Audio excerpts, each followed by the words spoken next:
정치와 시장 뭔가 분위기가 여러분들이 좀 소리가 들리시는지 모르겠는데 저희가 여의도 한복판에 있기 때문에 저희를 둘러싸고 있는 집회 현장에서는 아마도 지금 애국가가 흘러나오고 있는 모양입니다. 이 말씀인 즉슨 방송 3사의 출구조사 결과 우리가 새로운 시대를 만날 수 있는 그 당선인 바로 이재명 후보가 두 자릿수로 김문수 후보를 앞서는 이 결과를 발표가 됐기 때문에 지금 많은 분들이 사실상 당선인 자격을 마치 가진 듯 화기애애하게 방송을 또 보고 계신 것 같습니다. 오늘 정치와 시장도 좀 웃으면서 활발하게 또 이야기 나눠보도록 하겠습니다. 오늘 박진영 평론가, 박진영 정치비평가, 한창민 사회민주당 대표와 함께하도록 하겠습니다. 두 분 어서 오십시오. 아유, 자 세상에, 야 기분이 좀 어떠십니까? 아니 지금 야시장에 우리도 가야 되는데 진짜 야시장에 가는데 예. 야, 여기서 스튜디오에 가도록 어떡해요. 예, 죄송합니다. 아유 또 소중한 말씀 또 저희 듣기 위해서 짧고 굵게 다뤄볼 텐데 우리 한창민 대표님 또 어떠세요? 기분 어떠십니까? 생각보다 좀 담담합니다. 네. 예, 지금부터 시작이라는 생각을 해서 그런지 예. 어떤 결과가 우리가 예상했던 대로 나왔다는 어떤 기쁨이나 이 절박감에서 나오는 안도감, 예. 이제 이런 거와 앞으로 잘해야 된다는 이런 좀 긴장감, 이게 네. 좀 섞여 있는 느낌입니다. 여론조사 전문가들이 예상도 많이 했고 사실 뭐 두 분도 사실은 이런 결과를 예상을 하시긴 하셨겠습니다만은 아직은 뭐 이제 출구조사이기 때문에 조금 뭐 조심스럽게 합니다만은 개표가 다 완료되고 나면 사실 뭐 이미 당선 가능성이 높아지고 있는 그런 상황 속에서 저희가 이제 설명을 드리는 거니까. 맞다, 그 갈비뼈는 괜찮으신 거죠? 언제쯤 얘기인데? 아유, 작년 말 얘기긴 하지만. 사실은 그때 처음으로 경찰이 이 광장의 분위기를 처음부터 이렇게 좀 막으려고 하는 봉쇄 전략의 처음 시도에 제가 네. 그 자리에 있었기 때문에 그 이후에 네. 한 달 후에 바로 예. 계엄이 터졌습니다. 예. 그래서 뭐 갈비뼈가 괜찮은지 어쩐지 이걸 확인하기도 전에 그런 사이에 이제 붙어버렸군요. 예, 아마 통증이 없으니까 붙었으려니 하고 예. 계속 6개월을 달려온 것 같습니다. 예, 이제 딱 붙어버린 갈비뼈처럼 우리 이제 대한민국도 화합과 통합의 시대로 좀 나아갔으면 좋겠다는 말씀 좀 드리면서 자, 일단 출구조사 결과니까 저희가 이제 뭐 두 분께 자료도 드렸고 이미 두 분 다 보고 오셨던 내용이긴 합니다만은 글쎄요, 이게 이제 출구조사 결과가 총선 때는 사실 왕왕 틀리기도 한 적이 있어요. 근데 대선 때는 출구조사 결과가 틀린 경우가 제 기억에는 많이 없었던 걸로 생각이 듭니다만은 어떻게 좀 이렇게 우리가 바라봐야 될지 먼저 우리 박진영 비평가님께서. 방송 3사 여론조사는 거의 틀린 적이 없었던 걸로 네. 알고 있습니다. 지난 대선에서는 0.7% 차이가 났음에도 네네. 윤석열 후보가 이긴다라는 예측을 했던 것 같고요. 네. 그리고 이게 한 후보를 가지고 전국 단위에서 여론조사를 거액을 들어서 하기 때문에 웬만하면 다 맞지 않는가라는 네네. 생각이 듭니다. 네. 아마 이대로 나올 것 같아요. 이대로 나올 것 같다? 네네. 여기에서 뭐 큰 차이는 없을 것 같다는 말씀이시죠? 네네. 우리 한창민 대표께서는 어떻습니까? 뭐 이대로 네. 딱 떨어지게 나올까요? 두 자릿수 차이? 저는 비슷하게는 나올 거라고 보여지는데 출구조사 이제 3사에서 한 거 말고 지난번은 기억을 하면 이제 JTBC에서는 맞아요. 오히려 이재명 대표가 이기는 걸로 나와서 사람들이 맞습니다. 기대를 했던 이런 그런 긴장의 순간이 있었는데 네. 이번에 3사에서는 지난번에 5만 샘플에서 8만 샘플로 늘렸다고 이번에 하더라고요. 8만이죠. 예. 예, 그래서 조금 더 정확도가 높아졌기 때문에 예. 지금 박진영 평론가님께서 말씀하셨듯이 예. 그 정도 수준에서는 맞을 것 같은데 딱 하나 바람은 예. 51.7에서 좀 더 늘어나는 방향으로 가야지. 예. 줄어들면 곤란할 것 예, 같다. 51.6이 예. 역대 최고 득표율이기 때문에 예. 이번 선거가 역대 최대 투표율과 역대 최대 득표율로 네. 결과가 마무리됐으면 너무 좋겠다 이런 바람이 있습니다. 맞습니다. 지금 말씀 주신 것처럼 이제 투표율이라는 거는 28년 만에 처음이에요. 네. 79.4%. 네네. 이 놀라운 투표율이라고 저도 개인적으로 보고, 뭐 물론 시간대가 오후 8시까지로 늘어났기 때문에 뭐 이제 이런 결과에 대해서는 뭐 각자의 셈법이 좀 다를 수도 있겠습니다만은 저는 이거 자체로 굉장히 놀라운 결과다. 80에 육박하는 결론이기 때문에 어떻게 봐야 되겠습니까? 일단 투표율이 높아지면요 정권의 정당성이 높아집니다. 그렇죠. 예. 네. 그리고 또 힘이 실리죠. 과거 이명박 때가 굉장히 적었었던 투표율이었죠. 그랬던 네, 것 네. 같습니다. 많은 분들이 실망하고 네. 네네네. 이건 또 뭐냐면요. 기대 심리가 있다는 거예요. 예. 보통 우리가 이제 심판 선거가 투표율이 높은 줄 아는데 그렇지 않아요. 네. 희망적인 기대 심리를 가지는 선거가 오히려 투표율이 높아집니다. 네. 실제로 이재명 후보가 네. 내란 종식이라는 것을 내세웠고 그걸 기본 프레임으로 했습니다만은 예. 내란 종식 이후에 진짜 대한민국 이거 선진국이에요. 네, 네, 네. 민주주의가 꽃피는 네. 경제적으로 부강한 그런 하나의 희망을 보여줬다라는 네. 측면에서 네. 이른바 이 중도 무당파층들 네. 그리고 평소에 투표 안 하던 층들도 조금 더 많이 투표하지 않았나 뭐 저는 그렇게 봅니다. 근데 이제 대구 경북이나 영남 쪽의 이제 투표율이 또 이번 선거의 관건이다 이런 얘기 많이 했잖아요. 네, 맞습니다. 근데 오늘 보니까 본투표에 뭐 대구, 뭐 경북 이쪽에서 많이 투표장에 오신 것도 사실이어서 이 높은 투표율이라는 게 사실상의 이 어떤 내란을 응징하고 내란을 진압하고 종식하는 뜻을 같이 하는 유권자들도 물론 많았겠습니다만 한편으로는 또 우리가 역결집을 보여주겠다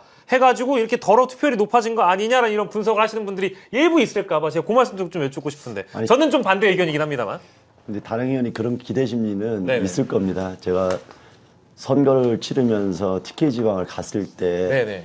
이게 우리가 이야기하는 일명 부끄러워서 샤이로 숨어든 분들이 있지만 네. 그만큼 또 정권이 바뀌었을 경우에 두려움들도 같이 있기 때문에 네. 마지막에 뭐 따라잡았다는 등 이런 식으로 했을 때 그쪽에 네, 있는 네, 노인층이나 이런 분들은 예. 그래도 적극적으로 좀 나서는 부분도 네. 조금은 있었을 거다. 네. 뭐 이 정도로 예. 이야기할 수 있습니다. 그 이제 그 김문수 후보를 지지한 40%를 네네. 그럼 저 사람들은 내란에 찬성해서 김문수를 찍었느냐 예. 이렇게 해석하면 안 돼요. 예. 민주당에 대한 견제 심리, 예. 그게 민주당이 이길 것 같으니까 우리가 어느 정도 견제는 해야 되지 않겠느냐라는 아. 그런 쪽으로 해석을 하는 게 저는 적절하다고 봅니다. 그 정도 이제 표의 어떤 응집력을 보여준 거다. 네네. 예, 그러니까 이제 뭐랄까 반 이재명 정서에 기댄 유권자들이 투표장에 대거 몰려 나왔다. 뭐 반 이재명 정서라기보다는 네. 원래 민주당을 싫어하는 분들이 원래 더 민주당을 싫어하는 많은데 분들, 예. 더 많은데 예. 민주당이 이길 것 같고 본인들이 이 내란 때문에 부끄러워서 투표하긴 그렇지만 네. 그래도 최소한의 견제 장치는 해줘야 되지 않겠느냐라는 측면에서 이 정도 투표했다. 뭐 그런 해석이 적절치 않나 제가 뭐 싶습니다. 너무 확대 해석하려고 하는 건 아니지만 이제 소위 이제 망상에 좀 빠지셔가지고 이러다가 행정부까지 민주당에게 넘어가면 다음은 독재. 사법부겠네. 이제 진짜 총통 독재하겠네. 이제 이렇게 불안해하시는 그런 이른바 보수 지지층 이런 분들이 당연히 있을 겁니다. 예, 예. 견제하는 심리도 분명히 있을 것이다. 이런 말씀을 이해를 하면 될 것 같습니다. 이 출구조사에서 대구 쪽의 그 내용을 보면은 예, 예. 두드러지게 나오잖아요. 맞습니다, 맞습니다. 예. 생각보다도 표차가 꽤 납니다. 맞아요. 네, 그런 부분은 단순한 심리적인 요인을 넘어서 이제 예. 경제 심리나 불안감 이제 이런 것들도 당연히 영향을 줬을 수도 있다. 네. 이렇게 생각할 수는 있을 것 같아요. 예, 대구 쪽 안 그래도 말씀하셔가지고 지금 이제 뭐 물론 지난 대선의 득표율과 이번 출구조사를 함께 비교해 보는 것은 지금 당장 시점에서만 가능한 겁니다. 네. 이따가 새벽에는 이제 득표율이 다 나오게 되면 지역별 득표율 전체 득표율 다 나오니까 그때는 정확하게 비교할 수 있는데 지금 당장 저희가 할 수 있는 것은 출구조사와의 비교이기 때문에 지역별로 보면 조금 이제 궁금한 부분들이 많이 생겨요. 그러니까 네네. 가령 예를 들면 지금 부산 같은 경우에는 보면 지난 대선에선 이재명 후보가 38.15%, 이번에는 42.7%입니다. 출구조사만 보면 한 4% 올라간 거고요. 그리고 이제 울산 같은 경우에는 지난 대선에 40.79%였는데 이번엔 46.5% 뛰긴 뛰었어요. 그러니까 부울경을 보면 어쨌든 이재명 후보는 지난 대선보다 이번 출구조사를 비교해보면 높아진 건 사실인데 그럼에도 불구하고 어쨌든 김문수 후보가 대구 경북 못지않게 부산 경남에서도 이재명 후보보다 더 높은 득표를 한 것으로 출구조사상으로 나오거든요. 네. 이런 대목은 좀 많이 아쉽게 느껴집니다. 1등을 냈느냐 2등을 냈느냐의 네. 차이는 네. 지역에서 국회의원을 뽑는다면 중요합니다. 그렇죠. 그러나 대통령 선거에서는 네네. 모집단이 큰 곳에서 득표율이 얼마나 향상됐느냐가 선거에 결정적 영향을 미치거든요. 예. 제가 그런 이야기 자주 합니다. 대부분의 이 정치 평론하시는 분들이 충청권이 스윙보트다 이런 이야기를 하거든요. 그건 이제 결과론적인 결과론적인 이야기인데 네네네. 충청권은 인구가 500만이에요. 예. 영남은 1,300만입니다. 많죠. PK만 해도 800만입니다. 예. 그리고 충청권은요, 표의 이동이 5에서 10% 네. 정도 왔다 갔다 합니다. 네. 그래서 49로 지기도 하고 51로 이기기도 합니다. 근데 영남권에서는요. 지난번에는 35로 졌지만 이번에는 45로 2%, 3%진 거예요. 예. 10% 이상의 큰 표 차이가 예. 올라간 겁니다. 그래서 이번 선거에서는 예. 영남권이 이재명 후보 당선에 예. 결정적 표결집 역할을 해줬다. 예. 1등은 못했지만 예. 이렇게 해석하는 것이 의미 있다고 봅니다. 그러니까 이제 여기 올라간 이제 표 차이를 뭐 물론 이제 저희가 뭐 이 죄송합니다. 예측 조사 결과를 토대로 해가지고 좀 비교를 해보곤 있습니다만 어쨌든 부산 경남 민심이나 부산 경남 그 득표율도 이번 당선에 영향을 줬다라는 말씀이신 거예요.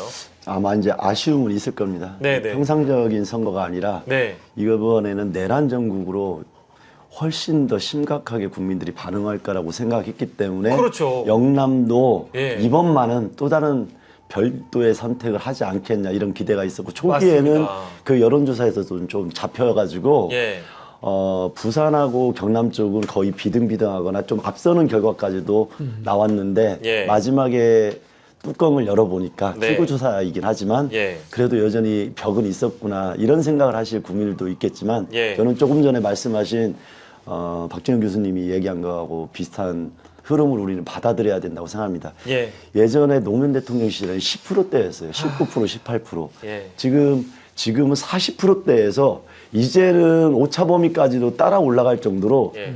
특히 PK 민심은 예. 많이 예전보다 달라지고 있다. 그래서 이번에 정권이 바뀌고 얼마나 민주 진보 개혁 진영이 충분하게 국민들이 바라는 바에 따르는 정치를 하나에 따라 가지고 예. 영남의 민심은 다음 선거에서는 더 큰 변화를 만들어낼 수 있을 거다. 예. 저는 그 정도의 희망으로 우리가 분석을 해도 좋을 것 같습니다. 예. 아니 뭐 지금 방송 중에 그 약간 오해를 하시는 분들이 계시는데 너무 그 다른 지상파 방송이나 여타 개표 방송을 보시면서 이제 개표율이 한 자릿수거든요. 그러니까 너무 불안해하실 필요 없습니다. 지금 저희가 아까 오프닝하면서 저희 스튜디오를 둘러싸고 있는 여러 시민분들의 함성이 느껴진다라고 말씀드렸고 애국가도 나온다고 했잖아요.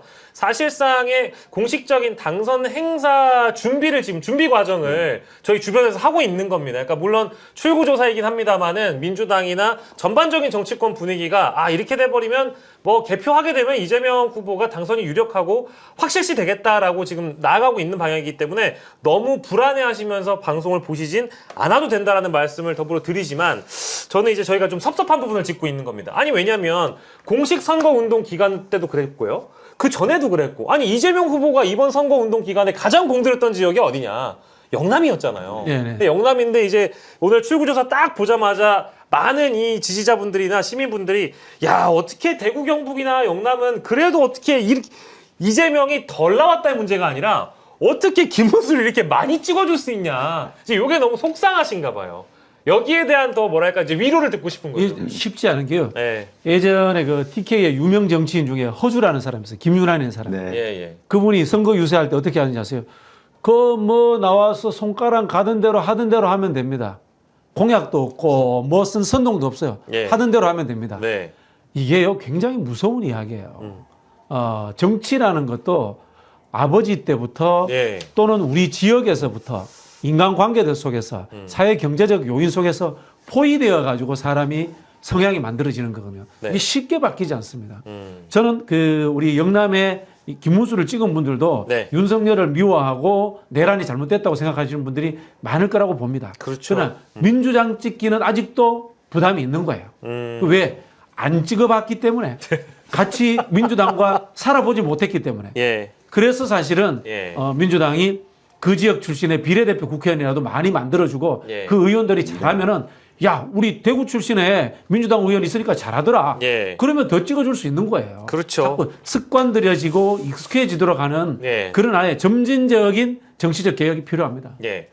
그러면 하나만 더 우리가 이제 네. 지역별 투표율 중에 저는 이번에 그 요런 뭐 지역을 전체 파이로 나눠 가지고 전국 지역권 이런 것도 궁금하지만 제일 궁금한 건 일단 이준석 후보의 화성을 지역구에서 과거 42%로 국회의원 당선이 됐는데 거기서 얼마나 빠졌는지도 좀 궁금하고 두 번째로는 이재명 후보가 고향이 또 어쨌든 안동이시니까 안동이나 이런 쪽에서 네. 어떻게 나올지도 굉장히 궁금하긴 하거든요. 이제 경북을 주로 이제 예를 많이 드는데 지난 득표율이 경북에서는 23.8이었고요.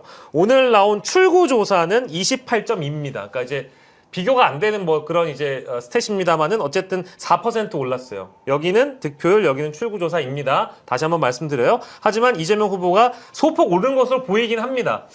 맨 처음에 뭐 경북에서 30 이상 나왔으면 참 좋겠다 이런 얘기도 했는데 안동에서는 얼마나 나올 거라고 혹시 보세요? 저는 안동은 30%는 넘을 거라고 보고 있고요. 그렇습니까? 예, 전체적으로는 30%를 못 넘은 게 좀 아쉽기는 합니다. 예. 여기 선대위에서 기대하기도 네. 최소 30%는 넘고 부울경은 최소 45% 선에서 네. 이제 어느 정도 이제 다음 지방선거나 정치적인 변동 상황에서 기대치를 높일 수 있는 예. 변화의 동력을 만들어내는 그 정도 수치를 기대했던 것은 있는데 예. 다소 이 결과가 나왔다는 것은 좀 아쉬운 부분은 있다. 그렇지만 이재명 후보 고향은 안동은 다른 경북 지역보다는 높게 나올 거다. 저는 그 정도 기대는 하고 있습니다. 마찬가지 의견이시죠? 네, 저는 뭐 35%까지 나오지 않을까. 오, 안동에서 이게 좀 35 보고 있는데요. 네. 이 경북의 안동, 영주, 예. 그다음에 경주, 포항 이게 옛날에 야도였어요, 이른바. 야도인데 이게 어떤 야도냐면은 네. 진보 야도가 아니라 예. 보수 야당 야도, 이른바 YS 벨트. YS. 예. YS 벨트였는데 이게 여기가 과거에 공화당 시절, 박정희 정권 네, 시절, 네. 전두환 정권 시절에도 신민당 야당을 당선시켜 주던 곳이에요. 근데 이게 왜 이렇게 됐냐? 결국 지역주의 탓이에요. 그렇죠. 지역주의 탓이에요. 근데 이 지역주의가 한 4, 50년 되니까 고착화되면서 이념적으로 보수화되는 거야. 근데 이걸 깨는 방식은 뭐냐? 민주당이 진보적 어젠다를 가지고 깨는 사회를 지금 발전시키는 것도 중요하지만 예. 보수적인 통합 노선을 가지는 것들도 네. 이 지역에서 나중에 교두보를 얻는데 굉장히 중요합니다. 즉 점진적 진보예요. 예. 그런 전략들을 쓴다면은 앞으로 저는 이 지역에서 국회의원이 당선될 가능성도 만들어질 수 있다. 오. 그런 생각이 듭니다. 혹시 그 권오을 전 의원의 네, 역할도 네, 이번에 좀 컸다고 봐야 아주 컸다고 될까요? 봅니다. 제가 2005년도에 예. 경북 영천 보궐선거에 예. 민주당의 이제 실무자로 책임자로 파견을 갔습니다. 아, 네네네. 거기서 제가 우리 후보가 몇 퍼센트를 얻으면 49.5%를 얻었습니다. 많이 얻었네. 상대 후보가 50.5%였습니다. 1대1로 해서 졌습니다. 나중에 노무현 대통령 퇴임하시고 봉화마을에 가셨을 때 예. 그때 뭐 다른 일이 있어서 갔다가 예. 그 고향이 어디냐 이런 이야기 하다 예. 그때 이겼더라면 지역주의가 깨졌을 건데 예. 그 이야기를 하시더라고요. 아. 결국 뭐냐면요. 예. 진보적이고 개혁적인 어젠다를 밀고 가는 것이 중요하지만 예. 이런 지역에서는 점진적으로 보수적인 인사를 통해 가지고 극우와 수구의 아성을 깨는 것도 또 의미 있는 진보다라는 예. 그런 접근을 해야 됩니다. 우리가. 그리고 하나만 더 아까 저희가 얘기했던 이준석 후보는 벌써 패배 선언을 두 분 오시기 전에 이미 네, 했더라고요. 개혁신당 선거사무실을 찾아와가지고 자신의 입장을 밝힌 바 있는데 어쨌든 뭐 이준석 후보 얘기는 저희가 많이 오늘 하지는 못할 것 같아서 다만 본인이 경기 화성을에서 당선됐을 때가 42%의 득표율이더군요. 뭐 물론 이번 대선과 그때 당시 총선은 분위기도 다르고 하긴 합니다만은 어느 정도의 로스를 보일까요? 그러니까 표를 어느 정도 잃을까? 이것도 좀 궁금하긴 한데 혹시 한창민 대표는 어떻게 보세요? 뭐 제가 그 지역 네. 으로 한정해서 네, 얘기하기가 네. 조심스럽게 하지만 당연히 그때보다는 10% 이상은 더 반드시 빠질 거다. 와, 그럼 30% 초반으로 내려가는 예, 저는 거예요? 30%대로 보고 있습니다. 아, 그렇습니까? 그리고 그렇게 해야지 정상적인 거다. 그 지역민들도 그러면 이준석에게 실망을 했다는 게 되는데요? 예, 그때 당시에 이준석과 이번 대선 과정에서 이준석이 젊은 층 일부 남성한테는 예. 더 적극적인 지지층으로 만들어가는 작용이 있었을 수는 있어도 예. 합리적인 사고로 하는 사람들은 이준석의 이번에 대선 과정에서의 모습에 보통의 상식을 가진 분들은 좀 실망감을 느낄 수도 있었겠다. 저는 네. 이렇게 생각하기 때문에 예. 그냥 단순하게 지역의 국회의원으로서 예. 바라보는 거와 네. 대통령이 출마해서 미래 정치의 선두주자로 바라보는 시각으로 봤을 때는 판단이 달라질 수밖에 없다. 저는 이렇게 생각합니다. 예. 우리 박지원 비평학께서는 어떤 분들은 이준석이 선전했다라고 생각하시는 분들이 있을 수 있는데요. 한국에는요. 습관적으로 제3당만 찍는 사람들이 한 15% 정도 됩니다. 신상만 나오면 찍는 사람들이 한 또 10에서 15% 정도 됩니다. 나 이쪽도 저쪽도 다 싫어. 네, 네. 늘 그런 사람이 차별화하는 거죠, 있습니다. 차별화. 그게 뭔가 하면 안철수 현상이고요. 예. 그리고 또 옛날로 쭉 거슬러 올라가면 이인재, 정주영까지 쭉 이어집니다. 예. 그러면은 이준석은 왜 7.7%밖에 못 얻었느냐? 예. 특유의 갈라치기와 정치 혐오를 만들어내는 예. 본인이 가지고 있는 잘못된 정치관이 스스로를 자멸시켰다. 저는 이렇게 보고요. 이준석 후보에게는 앞으로 예. 시련의 세월이 올 겁니다. 시련의 세월이 법률적인 오는 겁니까? 문제들, 그다음에 보수에서 변수를 줄이기 위해서 예. 이준석을 어떻게 하든지 간에 땅에 죽이려고 파묻어 버리려고 할 겁니다. 아, 예. 그 변수라고 지금 말씀하시는 정계 개편에서의 어떤 세력을 누가 차지하느냐에 예. 변수를 줄여야지 자기들한테 유리해지잖아요. 그렇죠. 네. 그러니까 이걸 이제 호신탄탄 노리고 있었던 국민의힘의 이 당권 주자들도 분명히 있는 것이고 대표적인 건 한동훈이겠죠. 이준석은 물론 뭐 철들 일이 없기 때문에 뭐 철들으라는 제가 조언도 안 하겠습니다만은 본인이 보기에 본인보다 똑똑해 보이지도 않고 예. 물정도 모르는 안철수는 예. 안철수 현상이라는 것을 만들고 대선 주자 나와서 20% 이상 득표를 합니다. 예. 그리고 새우깡이나 먹고 통기타나 튕기는 예. 한동훈도 국민의힘의 미래 주자인 것처럼 지금 자리를 잡아가고 있는데 예. 이처럼 똑똑하고 예. 전략적이고 장깨를 쓰는데 나는 왜 이렇게 안 되는가? 예. 그건 결국 뭐냐면 예. 정치의 본질이 누군가를 측인을 여기는 마음, 예. 그런 따뜻한 마음이라든가 예. 공동체를 같이 아우르고 가겠다는 통합의 마음 자체가 존재하지 않는 사람이라는 것에 대해서 예. 우리 국민들이 이제 다 알았을 거라고 봅니다. 그러니까 이게 이제 이 대선에 나와가지고 여실히 드러내는 자신의 어떤 본 모습이라는 게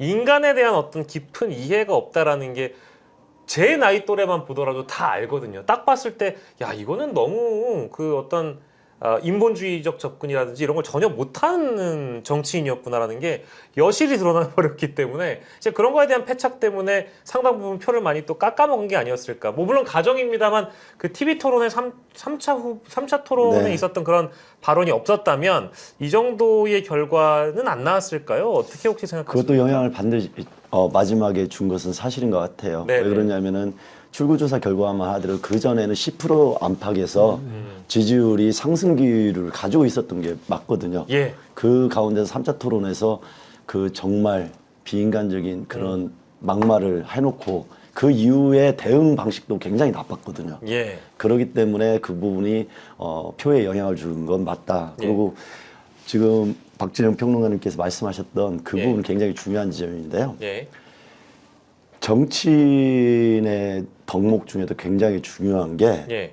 국민들한테 비호감들을 줄이고 미래의 가능성, 희망을 좀 열어주는 그런 긍정성이 있어야 되는데 예, 예. 이준석은 지금 자기를 알리고 자기의 코어를 만들기 위해서 갈라치기와 혐오, 차별 예. 이런 부분에 너무 경도돼 있습니다. 그런 것들이 일부 사람들한테는 팬덤으로서 일정 부분 지지층을 만들 수 있지만 비호감도가 가장 높은 정치인이 돼버렸어요. 그렇죠. 그래서 정치적 미래는 그렇게 밝지 않다. 예. 저는 이렇게 생각하고 있습니다. 차후에 대선 이후에는 어떤 시련들이 기다리고 있을지 뭐 저희가 좀 뒤에 짚어볼 건 그 우리 예. 기자들이 이런 이야기 하잖아요. 예, 예. 개가 사람을 물면 기사가 안 된다. 근데 사람이 개를 물면은 기사가 된다고 하잖아요. 네, 네. 근데 기사는 되는데요. 예. 사람이 개 수준으로 떨어지는 거예요. 아, 그렇죠. 적절하게. 개와 같아지는 거죠. 개와 같은 수준이 되는 거예요. 개 같아지는 거죠. 예, 예, 예. 예, 저희가 이따 뒤에 아마 요 얘기는 좀 더, 그러니까 이제 전망에 대한 부분은 네네. 후반부에 할 수 있을 것 같고, 우리 한창민 대표님께서도 유세 현장 다니시면서 참 많은 우리 시민분들 만나셨을 텐데, 네네. 목이 쉴세라 유세하시면서, 뭔가 이 민주개혁 진보 진영을 지지하시는 분들 말고도 네네. 아 나는 중도인데 이랬으면 좋겠다, 나는 중립인데 정치인들이 이랬으면 좋겠다 이런 말씀들 하시는 분들도 덜어 있잖아요. 네, 맞습니다. 그럼 그분들이 이번에 이재명 후보에게 무엇을 기대했고 어떤 부분에 공감했고 어떤 부분을 바라고 이번에 표를 찍었는지 매우 중요한 것 같거든요. 지금 어떤 이번 조사, 출구조사를 토대로 봤을 때 51.7%라는 건 지난 대선에 비해서 어쨌든 중도층이 대거 움직였기 때문에 가능한 네. 수치이니까 중도층은 뭘 봤을까요? 이재명 후보에게. 아까 초기에 제가 목이 좀 쉬어가지고 예. 불편한 거 이해해달라고 말씀드렸어야 네, 네, 네, 되는데 네. 말씀 못 드렸는데 예. 제가 봤던 많은 사람들이 유세장에 있는 사람과 네. 유세장의 그 분위기를 지켜보는 시민들이 예. 따로 있습니다. 네. 이제 저는 유세장에서 유세를 하고 네. 그 옆에 시장이나 거리를 돌면서 예. 잠시 이야기를 들어보면 그분들의 마음은 딱 하나예요. 예. 정말 경제적으로 너무 어려워. 경제. 예. 무조건 경제군요. 그러니까 민생이 너무 어렵고 예. 그 다음에 하나는 이게 우리 사회가 굉장히 갈등과 혐오 네. 이게 극단적인 대립 때문에 일상에서의 어떤 스트레스를 많이 받는다는 이야기를 많이 해서 예. 이제 싸우지 말고 이제 정말 국민들을 위해서 좀 역량 있는 정치를 보여줬으면 좋겠다. 네. 이런 이야기를 경제 민생을 살려달라는 이야기가 같이 합니다. 예. 이 부분 아마 내란 종식에 대한 이야기도 좀 부드럽게 섞어서 한 것 같아요. 무조건 내란 종식을 해. 이것은 좀 강한 톤이기 때문에 예. 이제 좀 더 이상 이렇게 갈등하고 싸우지 말고 좀 우리 먹고 살기 힘든데 예. 국민들 좀 삶에 대한 이야기를 했으면 좋겠다. 너무 스트레스 받는다. 이런 얘기를 애둘러서 해주시는 분들이 꽤 많았습니다. 아, 그랬군요. 예, 예. 우리 박지영 비평가께서는 어떻습니까? 중도가 소구된 포인트 어떤 거라고 보시는지요? 뭐 저도 똑같이 생각합니다. 경제. 네, 경제 문제인데요. 네. 뭐 경제라고 표현하면은 정치 다음에 하위 개념처럼 보이는데 네. 인간의 삶입니다. 음. 이 경제라는 것이. 네, 네, 네. 자, 우리가 이제 그 민주공화국이다 이런 표현을 쓰는데요. 네. 이게 해석을 해보면 민주적인 공화국이다 이런 뜻이에요. 네. 그게 뭔가 하면은 민주주의는 절차와 형식이고 공화국은 목표예요. 공화국이 뭐냐? 공공선이라고 합니다. 네. 옛날에 뭐 저기 좀 어렵게 이야기하면은 그 플라톤이 이야기했던 이데아 같은 거예요. 그럼 뭐냐? 모든 백성이 평화롭게 잘 먹고 잘 사는 세상. 예. 이게 사실은 인간이 정치를 하고 진보적 이념을 가지고 보수적 이념을 가지고 가는 목표예요. 이념이 최종치가 아니고 이념과 민주주의라는 절차조차도 도구에 불과한 겁니다. 예. 그래서 이재명 후보가 늘 그 이야기 해주세요. 저는 도구일 뿐입니다. 예. 라는 이야기를 하고 있는 겁니다. 예. 그럼 뭐냐? 이재명 정권은 진보적인 이슈도 좋고 네. 보수적인 이슈도 좋고 예. 이게 국민을 잘 먹고 잘 살고 평화롭게 하는 데 도움이 된다면 네. 모든 것을 다 선택적으로 예. 쓰면 되는 거예요. 예, 참 좋은 말씀이시고 이제 그런 대목에서는 아마도 중도층이 가장 바라는 것은 저는 이제 노무현 시대의 노무현의 슬로건 사람 사는 세상 좀 만들어줬으면 좋겠다. 이제 이게 갑자기 또 떠올라서 말씀을 드려봤습니다. 예, 그리고 저희가 오늘 또 특별 손님을 또 모시게 됐습니다. 어마어마한 연설과 유세를 보여주셨던 분이 저희 정치화 시장 스튜디오에 찾아오셨습니다. 안녕하세요. 예, 예. 전에 통화는 했었는데. 네네네. 박문성 축구 해설위원 모시겠습니다. 반갑습니다. 아유, 예, 아이고 좀 바쁘실 텐데. 김포사시죠? 서울사입니다. 아, 서울. 내가 김포 있을 때 더 가야 돼 모양이다. 예. 지금 이제 또 다른 유튜브 하시다가 넘어오신 거죠? 네네. 예, 그 결과는 이미 다 보고 오신 걸로. 예, 개표 출구조사. 출구조사 보고 왔습니다. 혹시 또 이게 저희 다 여쭤본 건데요. 딱 출구조사 봤을 때 기분은 또 어떠셨는지. 좋았어요. 예. 뭐 당연한 얘기긴 합니다만은. 네, 그러니까 뭐 예.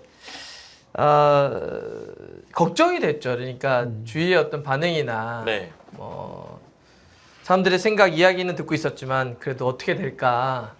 뭐 이런 게 좀 사실 한편으로 계속 걱정이 좀 되더라고요. 예. 제가 사전투표 첫날 5시에 눈을 떴어요. 투표가 너무 하고 싶어서. 아, 투표가 말해 오셨군요. 네, 그래서 6시에 땡치고 바로 가서 예. 투표를 했었는데 예. 그러니까 아마 6월 3일에 사람들이 투표를 한 거는 그 6개월 동안의 마음들의 표출이었다고 봐요. 그러니까 그 네. 마음들은 뭐 분노, 공포, 변화, 혁신 뭐 이런 모든 것들이 응축돼서 한 것 같은데 그러니까 그래서 바꿔봐야지라는 것도 있었지만 예. 안 되면 어떡하지? 예. 이런 게 내심 있었는데 예. 딱 출구조사 보고 그냥 좋다 예. 생각이 들었습니다. 예. 그 출구조사 보면 네. 지역별로도 나오잖아요. 그때 충남 아산에서 연설하셨었잖아요. 기억 네, 맞습니까? 예, 맞습니다. 충남 그때 내려가셨을 때는 분위기가 굉장히 좋았던 걸로 저는 기억나는데 출구조사 결과도 보면 지금 오늘 충남 세종 쪽이 뭐 월등히 또 이제 이재명 후보가 과반이 나와 있어서 유세를 하신 뭐랄까 보람이 좀 있을 것 같다는 생각이 들 것 같은데. 그렇게 깔때기가 제가 들어가고 싶지 않은데 다뭐 예. 후보님이나 예. 뭐 당이나 또 다른 분들이 잘하셔서 그러신 거예요. 저는 그냥 예. 잠깐 갔다 온 거고 예. 아마 저도 얼핏 보긴 했는데 네. 뭐 몇 군데 빼놓고는 전 연령대 전 지역에서 고르게 그런 마음들이 표출된 것 같더라고요. 예. 조금의 차이는 있겠지만 네, 네. 이번에는 그 뭐 많은 분들의 마음이 좀 다르지 않았던 것 같아요. 그게. 네. 아니 뭐 사실은 이 정치 그 면에서 박문성 해설위원을 보기가 참 어려운데 이번에는 그 유세하시는 장면이 굉장히 좀 화제가 되다 보니까 내가 이재명을 지지하는 몇 가지 이유라고 딱 그렇게 선언을 하셨잖아요.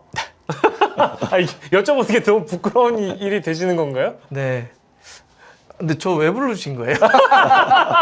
아니 어쨌든 지지 선언을 하셨으니까 아, 네네. 예, 오늘 이제 이런 결과가 나왔으니 네. 실제 지지 선언을 한 배경을 어쨌든 이재명 후보가 잘 만들어줄 수 있을까에 대한 기대감을 또 듣기 위해서였습니다. 그러니까 뭐 그때 제가 이제 4가지라고 했었는데 예. 뭐 짧게만 보면 첫 번째는 왜 우리가 조기 선거를 치르게 된 거지? 네. 누군가가 잘못된 계엄을 하지 않았나? 첫 번째 이유였고, 그럼 잘못된 사람에게는 페널티를 줘야죠. 축구에서 잘못하면 퇴장 주면 경기 나오면 안 돼요. 근데 경기 나오겠다 또 했으니 그러면 안 된다. 유권자가 이번에 레드카드를 들자라고 하는 생각이었고요. 두 번째는 저는 이제 지금도 그런 생각을 하지만 이렇게 뭔가 혐오하거나 분노만 가지고 세상을 바꿀 수는 없잖아요. 근데 누군가는 계속 갈라치고 혐오하고 갈등을 유발시키고 예. 이거로만 얘기를 해서 이런 거로는 안 된다 이런 생각이 있었고, 세 번째는 능력 있는 사람이 돼야 되는데 예. 제가 경기도 의정부 출신인데 네네. 그 정말 그 저희 동네에는 그게 있었거든요. 그 예. 계곡 문제를 진짜 못 풀었어요. 어. 생존권의 문제라는 사람도 있었고 예. 아니다 이거는 뭐 공공재에 대한 잘못된 점유다라는 주장도 있었고 여러 가지 문제들이 있었지만 그 네. 풀지 못했는데 저 깜짝 놀랐거든요. 네. 아마 경기 북부에 사는 사람들은 그거 되게 많이 공감합니다. 이런 능력 있는 경기도 시절에 보였던 분 해야 되지 않나. 네 번째는 예. 제가 평상시에 이제 아이들에게 야, 멋지게 살자, 정의로운 세상이 좋지 않겠니? 이런 얘기를 말을 했는데 예. 실제로도 이렇게 아빠 살아볼게라는 걸 보이고 싶었거든요. 그래서 부끄러운 아빠가 되지 않기 위해서라고 했는데 예. 제가 했던 이야기는 제 이야기이기도 했지만 많은 분들이 그 영상이나 그 이야기를 많이 해주시는 건 제가 많은 분들의 이야기를 대신한 것 같아요. 오. 그러니까 제 얘기가 아니라 예. 맞아 나도 저 생각하고 있었어. 예. 나도 이번에는 누군가는 나오면 안 되는 선거야. 예. 저렇게 정치하면 안 돼. 예. 능력 있는 사람이 돼야지. 예. 우리가 부끄러운 어른이 되어서는 안 돼. 예. 공감하는 얘기를 그냥 제가 대신한 것 같아요. 그래서 그냥 예. 공감해 주시지 않으셨나. 진짜 요즘 듣기 힘든 명연설이었다. 아니, 박문성 나이대 대중들에게 그 정도 연설할 수 있는 사람은 흔하지 않다. 이런 얘기를 지금 평가가 나오고 있고 실제로 저도 그 연설을 실시간으로 봤거든요. 죄송한 얘기인데 과거에 이제 그런 어떤 대중 연설 자리에 굉장히 익숙한 환경들이 많았습니까? 어떻습니까? 한 번 해보신 것 같진 않았어요. 제가 받은 느낌은. 아니, 실제 두 분도 보셨겠지만 웬만한 정치인보다 연설을 더 잘하시는 것 같아서. 그건 맞지 아니, 않습니까? 여러분들이 워낙 예. TV도 뵙고 예. 그러니까. 예. 그러니까 제가 이제 방송도 오래 일단 한 그렇죠. 20 몇 년을 한 게 있어서 이렇게 예. 많은 분들 앞에서 있을 때 긴장하지 않는 것도 하나 있고요. 예, 예. 그다음에 학생 때, 대학생 때 뭔가를 하셨군요. 잠깐 앞에서 했었던 적이 있어서 예. 예. 그래서 강훈식 의원과 가깝게 된. 훈식이하고는 대학교 때 그렇게 예. 이제 활동을 하면서 네. 알았던 친구 사이입니다. 예, 아까 뭐 이제 그 연설에 대한 얘기도 하면서 또 이재명 후보에 대한 어떤 행정력 이런 말씀도 많이 또 해주셨는데 우리 이재명 후보가 축구인 출신 아닙니까? 축구단 구단주도 하셨고. 아니 근데 근데 저희가 이제 들으시는 분들도 많고 이제 두 분도 아마 궁금하신 얘기 중에 하나일 것 같아가지고 이재명 후보라는 사람이 과거 이제 성남시장을 했을 때도 그렇고 뭐 경기도지사실도 마찬가지고 어떤 축구라는 것에 대해서 이용을 하는 정치인들은 참 많을 텐데 이 정치인 이재명은 축구를 도구화하거나 자신을 어떤 홍보하는 수단으로 쓰는 게 아니라 그 축구 자체를 사랑하는 사람이어서 혹시 박문성 해설위원도 지지를 하신 건지 아니면 그 축구 행정 자체를 또 높게 평가하셔서 그런 건지 어떻습니까? 그 대목. 뭐 축구로만 딱 국한돼서 이렇게 바라봤진 않았고요. 물론 뭐 2년에 한 2번 정도는 있었습니다. 근데 그 자체가 어떤 결정적이 돼서 개인의 어떤 개인적인 이유나 어떤 인연 때문에 그랬던 건 아닌 것 같고요. 전체적으로 문제를 풀어나가는 것들. 네. 그다음에 그때 구단 운영을 할 때도 성남이 되게 이렇게 좀 활력이 되게 넘쳤었어요. 예. 그리고 이제 그래서 저는 운영을 잘했다고 생각을 하는데, 근데 그 이후에 예를 들면 그런 게 있었죠. 그 이후에 뭐 성남 운영과 관련해서 네. 지역사회에 뭘 했다. 근데 정말 말이 안 되는 공격입니다. 그건 축구를 조금이라도 아는 사람이면 그걸 만약에 문제 삼으면 유럽에 있는 모든 시민구단들은 다 문제를 삼아야 되는 거죠. 네. 그거는 오히려 잘했다고 칭찬을 해야 되는 거거든요. 그러니까 지자체 우리는 사실 정확하게 얘기하면 시민구단이 없습니다. 원래 유럽의 시민구단은 유럽의 시민들이 직접 주주가 돼서 네. 이 구단의 운영에 직접 참여를 하는 방식이에요. 네, 네. 그러니까 바르셀로나가 그런 거죠. 시민들 그 소시오라고 하는데 주주로 들어오고 플러스 지역에 있는 기업들이 컨소시엄을 구성해서 들어와서 진짜 시민 구단인데 우리는 시민들이 주주로 참여하지도 못하고 네. 그다음에 실질적으로 그다음 지역에 있는 기업들도 잘 못 들어오니까 실제로는 다 세금으로 운영되는 경향들이 커요. 근데 세금을 또 그렇게 막 써서는 안 되잖아요. 예. 그래서 저희는 이거 지자체 구단이다라는 표현을 쓰는데 지자체가 세금으로 너무 운영을 하니까 그래서 네. 이걸 줄이려면 지역에 있는 광고를 많이 기업들을 받아요. 하는 거예요. 네. 근데 그거를 했다고 뭐라고 그러면 세금을 너 왜 아꼈냐라고 욕하는 거거든요. 예. 야, 근데 저는 그때 좀 축구계 좀 비겁하다고 생각했어요. 음. 왜 아무도 이거에 대해서 나서지 않지? 다 알면서 축구계 쪽은. 그리고 지금 말씀하시니까 이거 성남 FC에 예. 대해서 애정을 가지고 추진했던 거에 대해서 이재명 그 후보께서 그 말씀을 하시더라고요. 예. 그 전에 성남이 이제 성남 일화였을 성남 때 일화에 그렇죠. 그런데 이게 통일교 재단이다 보니까 네. 축구를 좋아하고 이렇게 하면서도 시민들이 적극성이 살짝 떨어진 아쉬움이 있었다는 거예요. 그래서 그때 그것을 이제 변화시키는 과정에서 예. 시민구단으로 전환해서 예. 이 성남 시민들의 예. 마음을 모아가는 예.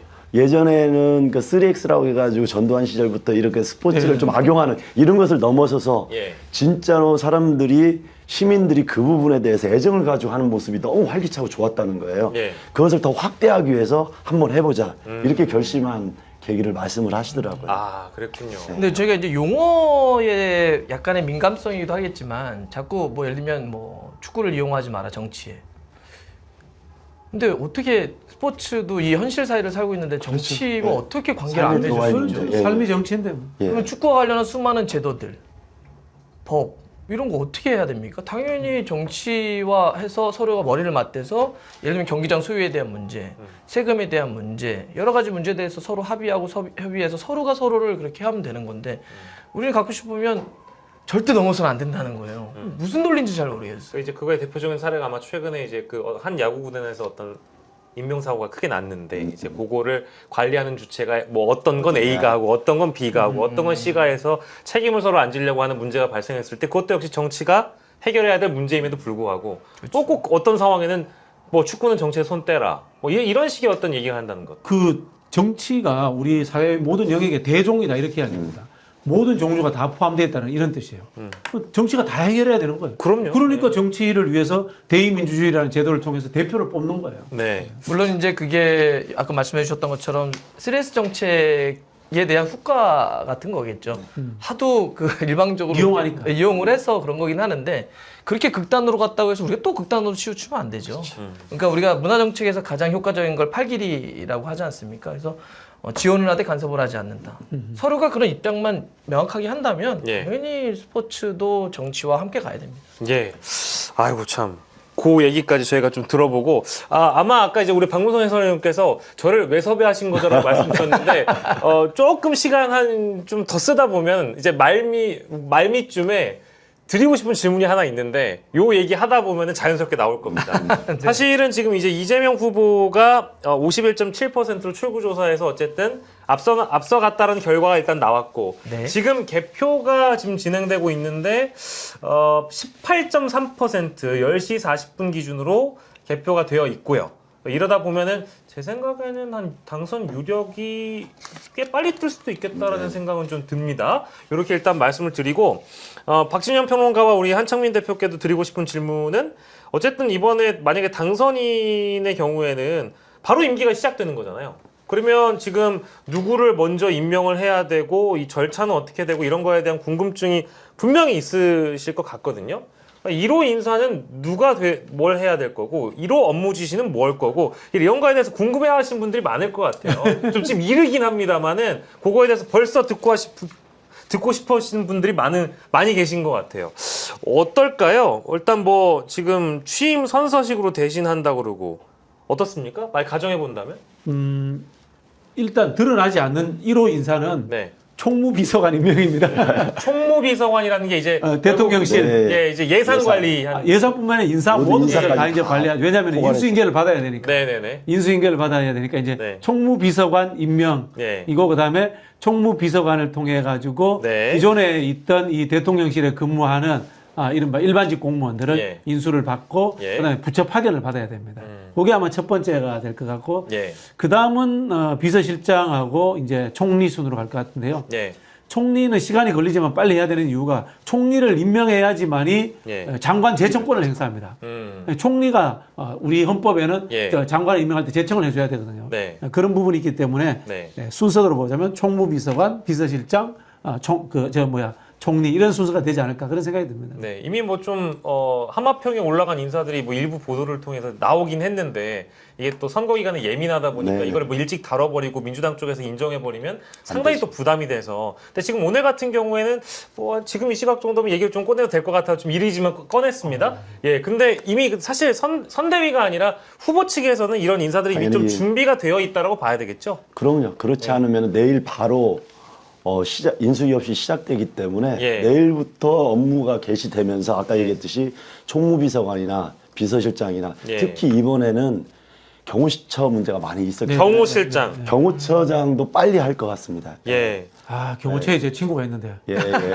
아니 그 친구가 윤석열 들어오자마자 예. 대기 발령 받아가지고 고생했어요. 문재인 대통령 수행해서 이제 북한도 갔다 오고 이런 친구였어요. 예, 저도 경호처에 있는 이제 부장급 분 이야기를 들어보니까 거기가 굉장히 지금 심란한 신나하다고 가운데서 하더라고요. 예. 믿을 만한 사람을 찾아야 되는데 그게 좀 걱정인 부분이 있는 모양입니다. 예. 윤건영한테 전화해야 되나?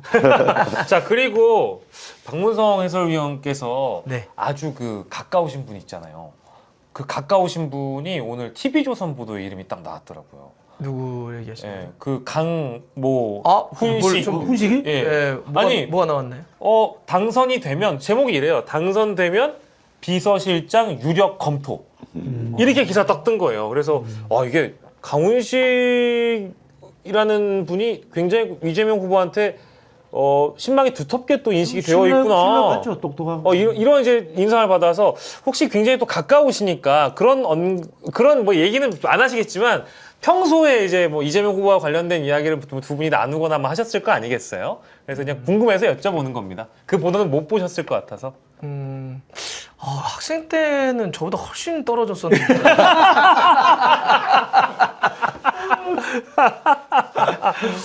근데 누군가 이제 사실 강훈식 의원이 대변인도 많이 하셨었고 네. 사실은 누군가를 보좌하거나 이런 역할도 굉장히 많이 하셨던 걸로 제가 알고 있거든요.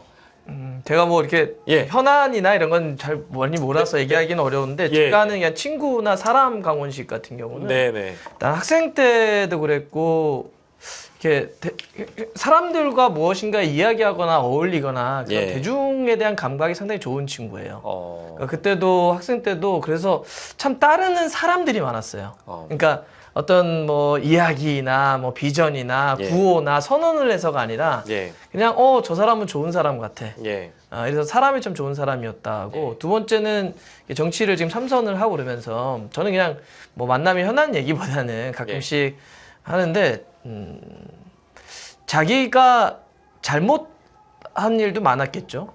어떤 판단이나 행동이나 그런 거에 대해서 참 받아들이는 거를 참 잘하는 것 같아요. 저도 가끔씩은 밖에서 보면서 예. 나는 밖에서 보면 너가 이해 안 될 때가 있어. 그리고 뭐 예를 들면 네. 뭐 그런 얘기를 할 때 사실은 그거 아무리 관계 좋다고 하더라도 자기한테 쓴소리 한 사람 좋은 거 없거든요. 네.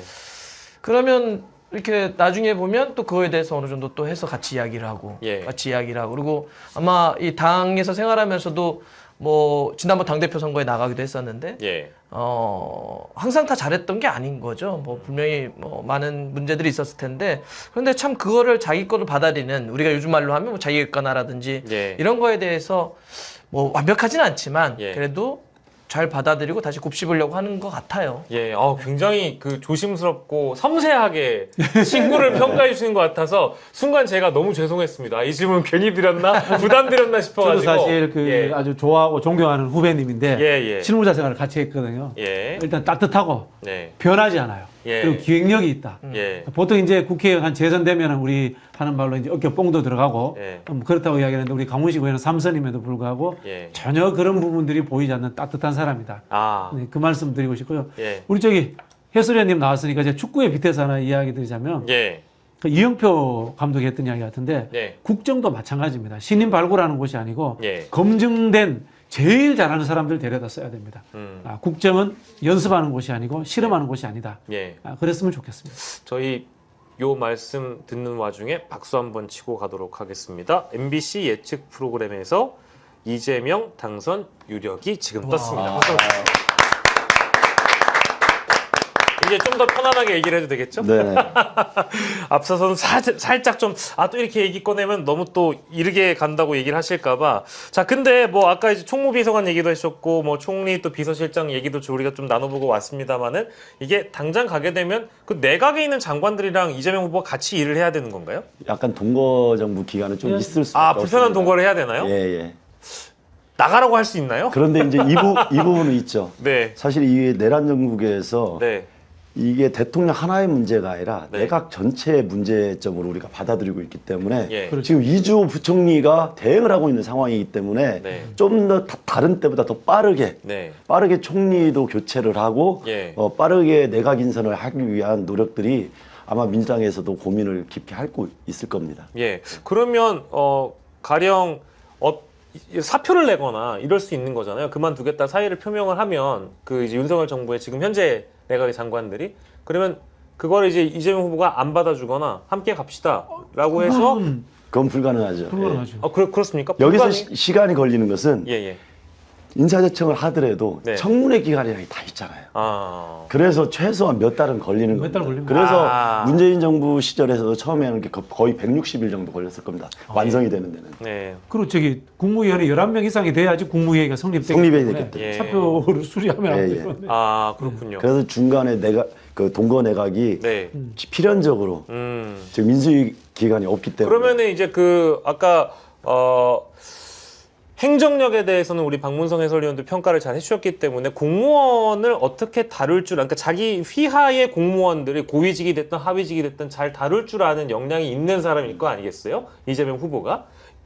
그러면 이제 이번에도 불편한 동거를 하더라도 그 현재 있는 윤석열 정부의 내각의 장관들과도 뭐랄까 아주 짧은 잘하실 기간이라도 호흡이 나쁘지 않을 것이다. 아주 잘하실 거라고 보고요. 예를 들면 어떤 이제 방식으로 해요? 두 가지 측면인데 네네. 이재명 대표가 사실은 정치인하기보다는 행정가에 가까워요. 행정가라는 것은 기획하고 예측하고 성과를 내고 예. 요거 이제 투입 산출이 분명한 겁니다. 네. 그런 부분에서 저는 빨리 적응하실 거다라는 생각이 들고요. 예. 그리고 이제 대한민국 관료들에서 대해서 평가를 하자면 관료들이 대한민국을 엄청나게 잘 살게 한다거나 역량을 최대한 발휘하고 예. 이런 건 잘 못할 수 있어요. 그러나 대한민국 안 망하게 해줍니다. 예. 그 관료들의 하나의 장점입니다. 대한민국 관료들의.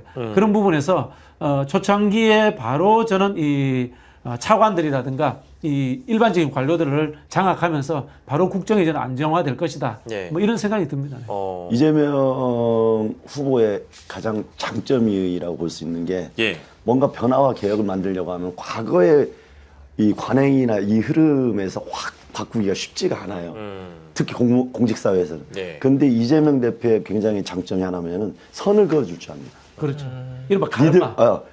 니들 예전에 이렇게 했더라도 내가 억지로 이걸 다 뭔가를 긁어내가지고 책임 묻지 않겠다. 그렇지만 지금부터는 니들 이런 방식으로 가야 된다. 이렇게 해서 이 선을 넘으면 엄정하게 처벌을 하고 예. 그게 아니다고 하면 과거의 관행이나 굳이 얘기하면 과거의 구체제 어쩔 수 없이 복무했던 사람들한테 변화의 계기를 주는 예. 이런 합리성이 실용성이 있습니다. 예. 그런 걸로 행정개혁을 이루어내는 스타일이기 때문에 예. 이번에도 뭐 어쨌든 내란 내각에 있었던 전무직들을 뭐 가지고 어떻게 할 수는 없겠지만 예. 밑에 차관급부터 해서 실무 행정 공무원들이 지금까지 거의 복지부동했던 이 상황에서 빠르게 안정화시키는 방향으로 이끄는 것은 예. 좀 탁월하게 하지 않을까 이 정도 기대는 하고 있습니다. 이제 불편한 동거를 잠시 해야 될 수도 있겠습니다만 전혀 잡음 없이 유능한 행정가로서의 면모를 보여주고 유능한 리더의 모습을 보여줄 거다 이렇게 정리할 수 있을 것 같은데 제가 또 하나 궁금한 거는 이주호 권한대행이거든요. 이주호 권한대행은 그러면 뭐가 되는 거예요? 지금 당장? 다시 교육부 장관이 되는 거죠. 그래요? 네. 다시 교육부 장관이 예, 예. 한다? 총리 대행이라는 표현을 씁니까? 그러니까 총리 대행까지는 가능하죠. 지금 대통령 권한 대행은 사라지지만 예. 지금은 총리도 없는 상황이거든요. 그러니까 그러면은 대통령 권한 대행 밑에 총리 대행이란 말을 저도 사실은 많이 쓰진 않았던 것 대응을 같아요. 안 할 것 같아요. 저는. 그렇죠. 그냥 교육부 장관. 네, 그럴 것 같아요. 예. 그렇군요. 그리고 취임 선서식이라고 하더라도 취임식이잖아요. 이건 이제 저희 이제 국민 일반의 관점에서 여쭙고 싶은 건데 네. 취임 선서식을 합니다. 네. 그럼 불러야 될 사람이 있잖아요. 그러면 전직 대통령들도 부르긴 불러야 되는데 부르긴 부를 것 같은데 문재인 전 대통령은 뭐 당연히 오실 것 같고요. 근데 파면된 대통령이라든지 과거 불명예스럽게 퇴진한 대통령까지 불러야 되는 것인가? 이제 이 대목은 조금 그 국민들끼리 의견이 갈리는 것 같아요. 특히 윤석열 문제는 이거 어떻게 해야 되죠? 그러니까 이제 그 대목에서 제가 여쭤본 겁니다. 이제 취임 선서식이라고 하더라도 막 급하게 누군가를 막 또 부르고 정치권 인사도 오고 뭐 사실 조희대 대법원장도 올 거고 그러지 않겠습니까? 그렇습니다. 그러니까 지금 이제 어쨌든 간에 누가 다 오는가? 불러야 되기 때문에 네. 아마 오늘 그 부분에 대해서 좀 정리하는 과정이 있을 건데 바로 내일 12시 정도에 예정이 돼 있거든요. 예. 그리고 국회 로템대홀에서 최소 인원으로 하는 예전에 문재인 대통령이 했던 방식인데 예. 이번에도 그렇게 진행될 경우에 조금 전에 얘기했던 예. 그 내란의 우두머리 윤석열을 어떻게 할 것이냐. 예. 아직 탄핵은 됐지만 네. 그걸 어떤 성격으로 규정하고 할 거냐. 이 네. 부분은 좀 고민스러운 부분이라 여기서 예단하기는 어려울 것 같습니다. 예. 그러니까 이제 과거 문재인 전 대통령 취임 선서식 할 때도 그렇게 막 많은 인사들이 다 왔던 걸로는 기억이 안 되거든요. 뭐 예. 다 오시진 못했던 것 같아요. 네네. 그러니까 이제 급하게 하고 넘어가야 되니까 이제 이른바 이제 약식으로 한다. 네. 이제 이런 개념으로 밟았던 거기 때문에 이번에도 비슷하게 소규모로. 그럴 것 그럴까요? 같아요. 그리고 저는 뭐 제 바람입니다만은 예. 취임식은 그렇게 하시고 좀 지났다가 예. 우리 주말께 이렇게 해서 음. 열린 음악회라도 국회에서 한번 국민들 초청해서 크게 한번 했으면 좋겠어요. 예, 예. 잔치 한번 벌렸으면 좋겠어요. 알겠습니다. 자, 세 분께 공통 질문 몇 가지만 좀 던져보겠습니다. 이재명 대통령 당선에 대해서 각자가 부여하는 좀 의미에 대해서 여쭙고 싶습니다. 이재명 대통령 당선의 의미, 우리 박문성 해설위원께서는 어떻게 생각을 하세요? 이재명 대통령 당선의 의미라는 건 어떤 걸까요? 지금 우리 시대에 있어서요. 네, 우리 시대에 있어서 어떤 의미가 있다고 봐야 될까요? 그러니까 지금 당선이 이번에 굉장히 많은 참여, 28년 만에 가장 많은 분들이 참여했다고 들었고요. 네, 최종 결과가 나오긴 했지만 역대 최고 득표율 가능성이 높은데 그럼 왜 그러지? 생각해 보면 물론 당장에는 어떤 탄핵이나 내란에 네. 대한 분노, 예, 심판 성격이 있는데 예, 저는 그게 우리 사회를 다음으로 넘겨달라는 것 같아요. 그래서 예, 그동안 보면 예를 들면 노무현 대통령이 한번 패러다임을 바꾸고 싶어 했고 예, 그러니까 김대중 대통령 같은 경우는 정권교체라고 하는 걸 크게 이룬 거고 패러다임의 예. 변화들을 노무현 대통령이 시도했고 예, 그 다음에 우리가 앞으로 어떻게 더 나가야지 것인가에 대한 상이 별로 없었던 것 같은데 네, 지금 많은 분들의 이런 열망은 그쪽으로 이어지지 않을까? 세상을 좀 바꿔달라라고. 예, 하는. 그리고 예. 이재명 대통령에 대한 이재명이라고 하는 그 정치인에 대한 사람들의 가장 큰 이 바람은 예, 바로 무엇인가 실제로를 바꿀 수 있는 능력에 대한 초점이거든요. 예. 유권자들의 입장에서는. 예, 그래서 무엇인가 다른 세상을 이제 좀 보여주세요라고 하는 어떤 의미, 다음으로 넘어가는 예. 거라고 생각이 듭니다. 예, 우리 한창민 대표께서는 저는 저희가 계속 이야기했던 게 87년 체제를 넘어가자 이 이야기를 했는데 예, 넘지를 못하고 계속 미뤄왔던 상황이거든요. 예, 근데 이번에 내란 상황이